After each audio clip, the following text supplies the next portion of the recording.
But I think this movie is so beautiful because it holds it all together. It doesn't say, oh, come, let's just talk about happy things. It says, actually, no, right here between the beauty and the pain. Welcome to Little Connections with Bernard and Kirsten, a conversation series where two friends explore the spiritual in everyday life. This is episode 2. Time passes, nothing lasts. So beautiful. Through the lens of the curious case of Benjamin Button. This is part 1 of 2. We're glad you're here. Hello, we're here just chatting again. This is our second chat. We're going to talk about some things, mostly about Benjamin Button and how that kind of connects to the spiritual. So I'm here with Kirsten again. Hi, Bernard. How you doing? I'm good.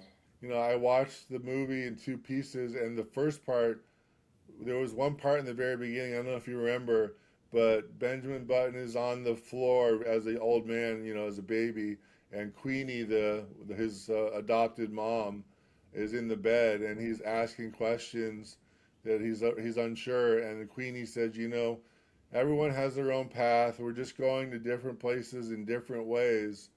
You know, I don't know if you remember that part, but it reminded me of Siddhartha because a lot of the theme in Siddhartha is just going down a river, you know, as we get to the end and he's on the river with a ferryman and we learn about life and choosing life to going down in different ways in different places.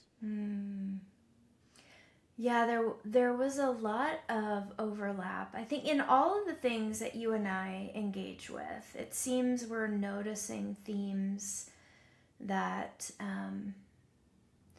how in Kung Fu Panda 3, Po was helping each one of the pandas follow their own path as themselves. Sort of how Queenie is sort of a leader in this story of Benjamin Button as Benjamin finds his way from the start. I mean, she mothers him into his life, you know. But to me, like watching this movie, and I've watched it lots of times now. I know you watched it for your first time. To me, it's sort of what I was talking with a friend about, like predestination versus existentialism. You know, there's a real theme in there. I think it's deep. It's not obvious. It's more kind of in the background. But you have like the guy in the movie that's like, oh, I was walking my dog one time and I got hit by lightning. Oh, I was driving my car and I got hit by lightning. And then after they say that, it's just like, you know, just the movie moves right on, you know, except the last time he says it and then Benjamin Button sits there and they sit on him. He says, but you know, God's, you know, kept me here and I'm lucky to be alive, you know. So you have that, and then you have other parts where like Benjamin Button is sitting, you know, later on, um, after they're gone sailing and they're experiencing life, and he's like, you know, I don't know if like things are meant to happen a certain way. It's like put out there in the movie. That theme. Yeah, like I thought the part you would really like is that 5 minutes they took about Daisy when she had gone to Europe, and Daisy's Kate Blanchett, the main love interest of Benjamin Button. She comes out of her apartment and she's going down to the street, and they talk about if this one guy taxi had done this, or this other woman had got the chocolate that. If all these things had happened or done just a certain way, she would have walked past the truck and she would have been okay. But here, as it happened, everything happened in the way it did, you know, whether it was by chance or all predestined or, you know, fate. It takes us both ways, and she got hit by the car. Yeah, it was an incredible scene. Incredible. Yeah, great filmmaking, you know. He wrote, sometimes we are on a collision course by accident or design. We don't know. Yeah. One of the major themes that I think they make really obvious from the beginning is we never know what's coming for us. We never, like my dad, for example. I was thinking about this after the movie. He worked real hard late in his life, rowing, staying in great shape, being making sure he could live as long as he could. But then, like wham, in his like early 90s, he's diagnosed with stage 4 lung cancer.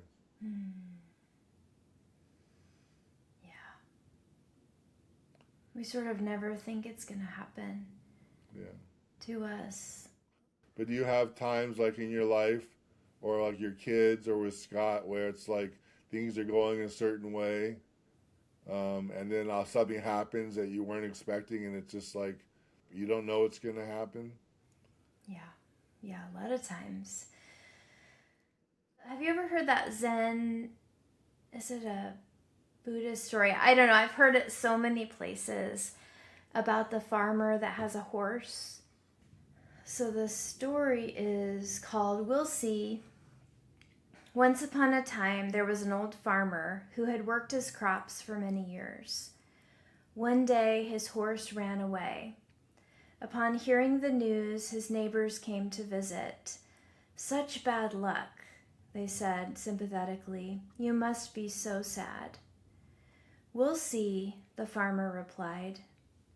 The next morning, the horse returned, bringing with it 2 other wild horses. "How wonderful!" the neighbors exclaimed. "Not only did your horse return, but you received 2 more. What great fortune you have." "We'll see," answered the farmer. The following day, his son tried to ride one of the untamed horses, was thrown, and broke his leg. The neighbors again came to offer their sympathy on his misfortune. "Now your son cannot help you with your farming," they said. "What terrible luck you have." "We'll see," replied the old farmer. The following week, military officials came to the village to conscript young men into the army. Seeing that the son's leg was broken, they passed him by. The neighbors congratulated the farmer on how well things had turned out. "Such great news! You must be so happy." The man smiled to himself and said once again, "We'll see." So do you think along that story that everything that it's all gonna supposed to happen that way, that life is planned that way?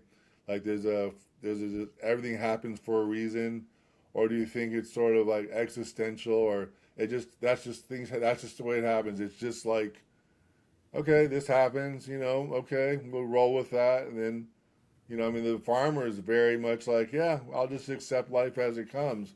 He's not trying to say, like, yeah, that was meant to be. Yeah, it's a. I wonder if it's something that as we age, we start to get more and more comfortable with a posture of recognizing that not everything is we consider bad is ultimately bad, and not everything we label good is ultimately good. And a lot of times, it's not till years later that I can see the large story, the big picture, the long arc of time, and recognize how sometimes what I thought was bad was actually something that really shaped the rest of my life, the course of my life. What I actually do now is a result of some of the tragedies. And there's a place inside of me that has the capacity to steady in the midst of chaos. And that part of me seems to have that perspective and a sort of grounding and trust in the way life unfolds as a mix of other people's choices, my choices, synchronicity, Yeah, coincidence. It's more like Yeah, kind of like we talked about in that first episode, more like a flow where the materials of my choices, the materials of other people's choices. Well, on that thought, I mean, I was thinking from the movie, or I wrote it down. I don't see it, but I was like, there's some major things that have happened in my life that have really, like, I didn't expect that were going to happen to me. Like, I was burned, for example, in 2010, and that really had a major impact or um, um, like setback where I was doing with where I was trying to accomplish in school. But because of that, I ended up through a program through the church where I met my fiance or my girlfriend, and we were together 4 or 5 years, you know. Mm. So, and then I still think though, I still think things happen when they're meant to be. A lot of the times, I don't totally believe in existentialism. I kind of more pre predestined, sort of like there's a things are meant to happen. Yeah, there are those moments where you sort of like know that this isn't just an accident. This isn't Yeah, just happenstance. That yeah. there's some sort of a different quality of time. Yeah, I do believe in that. And I think some people just think everything is random, everything just happens to happen. Did you listen to that song by Casey Musgraves, The Architect? I did, and I listened to it about 12 times in a row, really soaking it in. Oh, really? Like the last part, is it random or fate? Can I speak to the architect?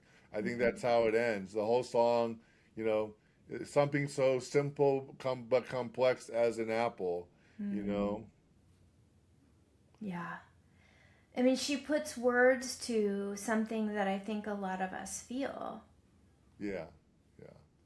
That's And important. Feel, yeah, We're yeah, not that's just that's what we're it not is. just thinking beings. I tend to be in my head. Yeah, We really come alive when we feel, and that's the other thing about Benjamin Button. The movie makes me really feel life.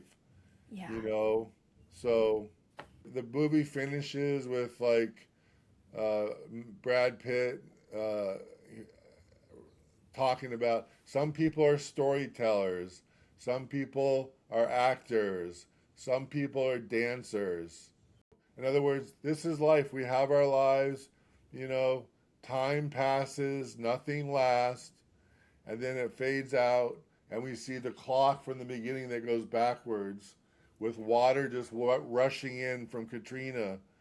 Just what he believes. Time passes, nothing lasts, and time is things that move on, and then it fades to black. And I just, when I saw that, I wrote down, or I thought in my head, so beautiful. That's life. Mm, And the part earlier before that, my favorite part is where he writes down, I hope you live a life you're proud of. If you're not, I hope you have the strength to change it. He's gone to India, he's road tripping around the world, he's gotten younger, and he's imparting what we've seen the whole movie, a wish, a blessing, or a prayer for us to make the most of our lives. We can change it. You're not stuck with whatever you are. Doesn't matter how old you are. You know, we're not stuck in the way we've been. Whether you're 20, whether you and me in our 50s, we can still make a life of what we want. yeah. And that just is so special because I think we say we get to a certain point, this is our lives, you know, that this is it. We can't do anything. It's such a powerful scene. And I think in part because he's writing to his daughter, Yeah, who he's made a choice to leave her life because he knows in order for his wife and daughter to be cared for long term, he has to step away. And yeah, that's excruciating. yeah. And talk about feeling. I felt that. It Yeah. just brings up like just this well of tears and connection to the movie, which connected me to life and feeling when a lot of times I don't feel connected. I feel in my head. Yeah. That's it's a really good way to describe it. I remember after it went off, after it finished, I just felt, I feeling in my body were more alive than thinking. I couldn't make sense of it in my head. I couldn't think of what I was feeling. And I had to just bear it, because it is this combination of both sorrow and beauty at the same time. And I just feel tears welling up right now as I just feel it. Yeah, after the movie was over, I put on the song on my smart speaker, "I'll Fly Away." Mm. Like he comes home with his with Daisy, you know, and the place where Queenie lives is empty. And like, what? Where's Queenie? Where's my mom? And she died. So they go to the funeral and they're singing "I'll Fly Away," you know. So I put it on after the movie was over, so I could sort of feel, you know, because the movie is a whole life. It starts with a life and it ends with a life of the main character Benjamin Button, and it just makes you feel life, I think. Yeah. Yeah, that feeling. And it's just, we have this sort of myth, or, this longing. There's a part of us that wants to hold on to a good thing or push away a bad thing. But I think this movie is so beautiful because it holds it all together. It doesn't say, oh, come, let's just talk about happy things. It says, actually, no, right here between the beauty and the pain Yeah, that's a very good way to put it. Yeah, is life, is a feeling of the fleeting nature. yeah, definitely like when the tugboat captain, or repeats the motto when he's sitting behind his real dad as his dad's passing away. You know, you can be mad as hell, you know, and be unhappy with the way life went. But when it's come to that time where when it's time to pass, you just gotta let go. When it all comes to the end, you Yeah. just have to let go. And it's so important for us to see that, because a lot of times that's happening behind closed doors. But unless you're with somebody who's passing away, we don't get to see that very often. Yeah, that's true. You know, until my dad passed away. Well, I'd been around one person, my grandfather, who was not doing well late in his life, but I had never been around someone that actually passed away. I don't know if that's true for you, but I Yeah. think those experiences are life changing. And I was just down with Scott's mom. Oh, right. And you said you were in the room, right, or next door? Sorry. Yeah, I was the only family member in the house when she passed. I had just gone to lay down, and but the whole season, Scott and I and Scott's brother Doug spent 6 weeks by her side as she was on hospice, and we just basically, there's that quote, we're all just walking each other home, and that's really what we did. We just were present. And the most beautiful thing, and I had never been with anybody was passing away in person. The most beautiful thing, as I watched her, it was more like many little deaths instead of just one death. It was a series of little letting goes, little moments where, oh, I now realize I can't do that anymore, or I can't do that anymore. And in a way, each one brought its own grief. But the beauty was in watching the ego lift and lighten, and to watch her do it as gracefully as possible, right? She's a very independent woman who didn't ask for help very much. And we were present in a way that Scott, I sometimes should see if I can get Scott's words that he spoke at the memorial service, because he talked about what a beautiful season it was. And that's how I'll always remember my mother-in-law, is that sometimes we feel like our value lies in how much we can give other people. Yeah. Or how, how worthy we are, that we have to somehow, even though we speak of grace, are we really able to take it in, And it was To receive grace ourselves as right, opposed to giving it. exactly. And so she softened into receiving. She softened into enjoying and appreciating. As opposed to saying independent, I don't need it, I'm strong. Right. She kind of started to just relax and let life take its course. Yeah. And it's like all the things we're afraid of, all the things that we wish somebody else would be a different way, and we're constricted inside because it scares us that they're not experiencing their faith the exact same way as we are, or they're not, like we're worried about things that we can't control anyway. There's this tension, and like you're saying, all of that has to be let go at some point. But we don't have to wait until we die to let go of some of those things. Yeah. But I do think in watching that movie, I had that same sense that you're speaking of recognizing the words they used to speak of these things were so powerful. They used art to communicate. Yeah, like the tugboat captain, he has the art of a hummingbird. And what is the bird makes like circles in the shape of an eight, like thousands of times. And what does the shape of an eight mean? It's infinity.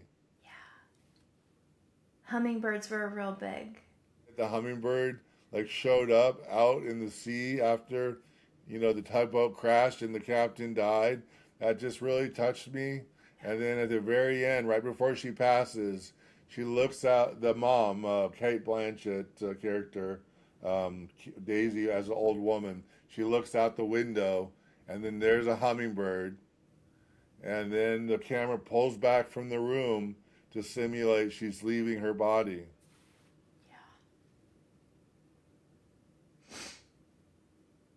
Yeah, sorry. I have a hummingbird in the house that I got from Scott's mom. It was in her house. So just another one of those moments where you go, this has been so meaningful to you, and it touches me. And we know that there's a subtle current connecting. Yeah, little connections. Thanks for joining us for Little Connections with Bernard and Kirsten. Part 2 of this conversation will be released soon. In that episode, we keep following the curious case of Benjamin Button, exploring time, presence, and the deeper kind of seeing that opens when we stay close to the now. The trailer and the clips and the song we mentioned are in the show notes, and maybe you want to watch the movie between now and then. Please consider liking, subscribing, or sharing this conversation with someone who might appreciate it. It helps these little connections keep finding their way.